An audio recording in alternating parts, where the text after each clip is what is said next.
When the righteous are in authority, the people rejoice, but when the wicked bears rule, the people mourn. I'm not talking about the Aquinos, Arroyos, or the Dutertes. When the drug lords rule, people mourn.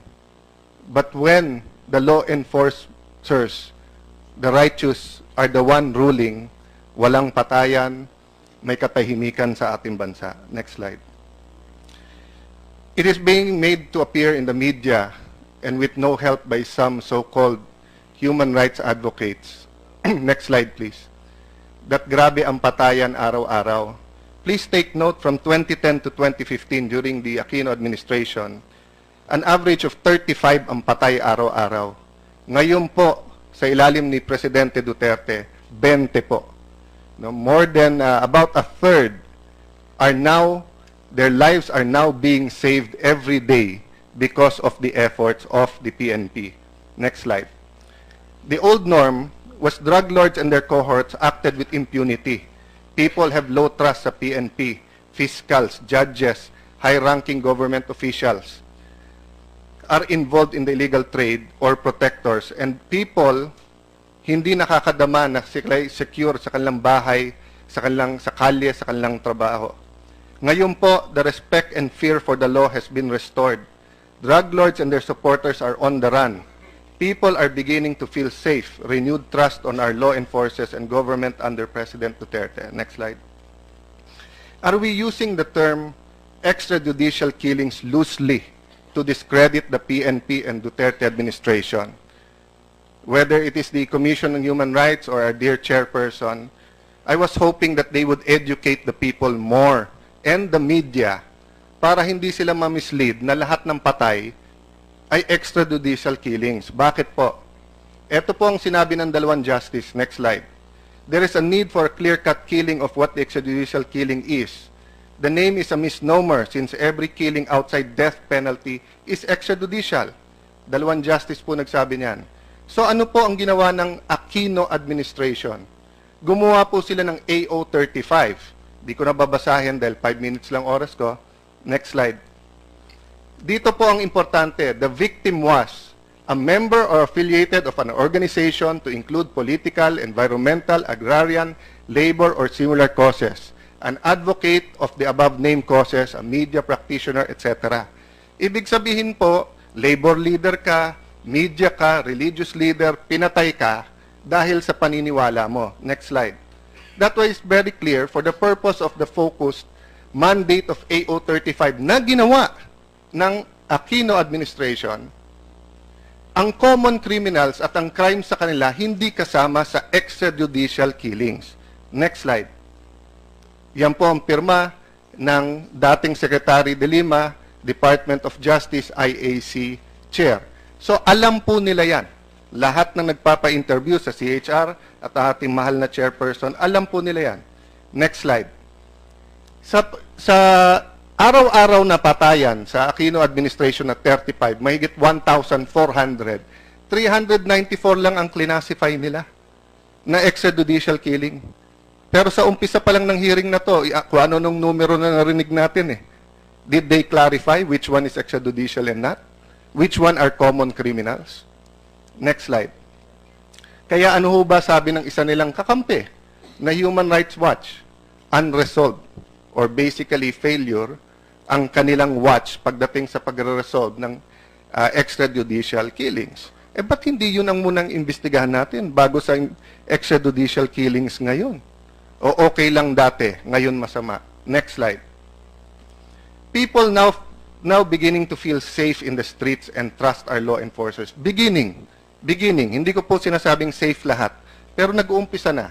Next slide. Kung makikita nyo po yung crime volume, ayan po, hindi ko nababasahin isa-isa because of lack of time, pero makikita nyo, crimes against property, 11,000 to 6,000 in 1 month. Bakit po? Ang mga pusher at saka user, kailangan ng pera, walang trabaho yung marami dyan, nagnanakaw. But because nagsosurrender na yung mga user, nahuhuli ang pusher, pababa ang crime volume. Next. People support the anti-war drugs. Criminals don't. Ang mga kriminal at drug pusher gumagastos ngayon sa media, sa politika, sa politiko, sa kahit ano, para i-discredit ang administrasyon na to, para nga tumuloy ang kanilang multi-billion na negosyo. I'm not saying that everyone is being used. Marami pong honest advocates for human rights, honest advocates, no, of how to do this better. But let us not fool ourselves. Marami din sa mga drug lords ang pumupondo dito. Next slide. Hindi rin totoo na lahat ng sektor ayaw. Basilan Bishop Martin Humawad is pinning his hopes on the new president. Next slide. This is another one na nagsasabing maganda nangyayari at kahit hindi pa nakaupo ang bagong presidente, after he won, nagsimula ng mga pulis magsipag at tumapang. Next slide. Anti-drug operations, 215% increase in anti-drug operations. I agree with the chairperson. Hindi intensyon ng committee na to pahintuin yan. Ang problema, the way to hell is full of good intentions. It is not the intention, it is the effect. Ang mga pulis nanunood lahat. At kung lalabas na sila pa kontrabida ngayon, baka yung iba umatras. Kaya hindi mo mapigilan ang ating Pangulo na maging emosyonal sa kanyang 100% support. Next slide, anti-drug arrest. Next slide. The average Aquino haul for drugs, 412 million a month. So far, the average for Duterte, 2.3 billion in 48 days. Next slide.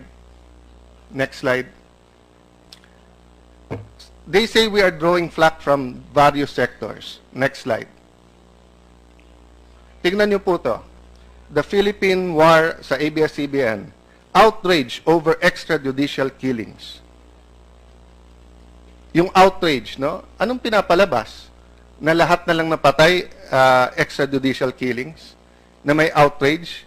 Pero yung news, na sa sulok-sulok ng ating bansa, masaya ang mga tao, nasaan yon?